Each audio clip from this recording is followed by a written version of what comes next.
Senhor presidente, nobres colegas aqui presentes, gostaria de parabenizar o meu colega de Força Armada, capitão Martim, por ter colocado em pauta esse pedido de impeachment do governador Eduardo Leite. Quero lembrar alguns fatos. Setembro de 2023, aconteceu uma enchente no Vale do Taquari. Primeira vez que aconteceu no nosso estado.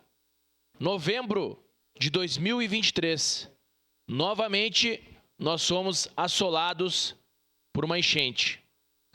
Maio de 2024, aproximadamente um ano depois do primeiro caso, mais uma enchente, dessa vez em proporções inimagináveis.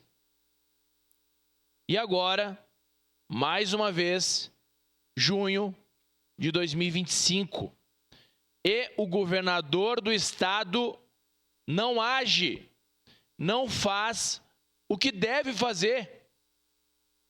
Enquanto milhares de pessoas perderam as suas casas, enquanto milhares de pessoas choram a perda de vidas de seus familiares, o governador está preocupado em fazer marketing político visando a sua ascensão política. Dias atrás, nós tivemos o primeiro caso. Queria comprar um avião de 200 milhões. Depois, deu a justificativa dele. Não, esse avião vai servir para buscar órgãos. E aí, por que ele voltou atrás? Se deu a justificativa, mantenha a sua palavra. Agora há pouco, ele anuncia que vai financiar o carnaval de outro estado. Governador, o Rio Grande do Sul chora. O senhor seja governador desse estado e governe. Não governe para você mesmo. Hoje, a população sofre muito.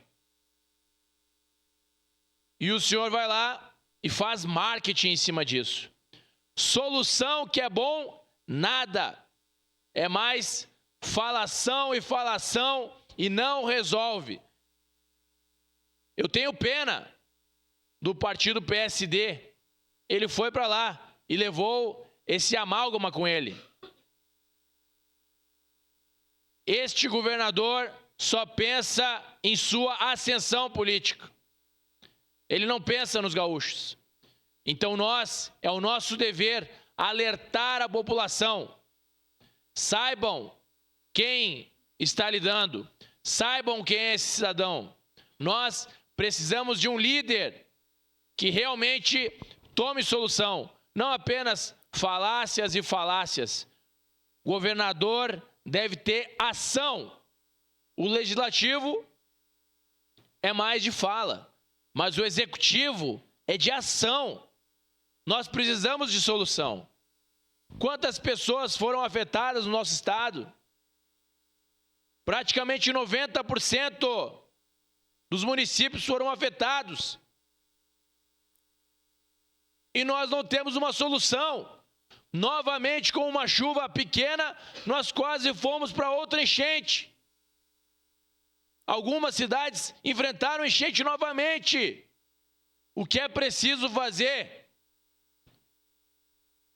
O que é preciso fazer? Mais gente morrer. Governador, tome uma ação. O senhor não estava preparado para esse cargo? Então saia, abandone, deixe outro. Pelo amor de Deus, o senhor só pensa na sua ascensão política. O povo gaúcho, ele precisa de um governador de verdade. Ele precisa de alguém que comande essa nação e leve para o local que é de devido respeito. E o Rio Grande do Sul deve estar entre os maiores estados desse Brasil. E nós precisamos de um governador de coragem e que não taxe a população. Agora com pedágio por tudo que é canto. O que é isso? Obrigado, presidente. Peço a palavra, senhor presidente.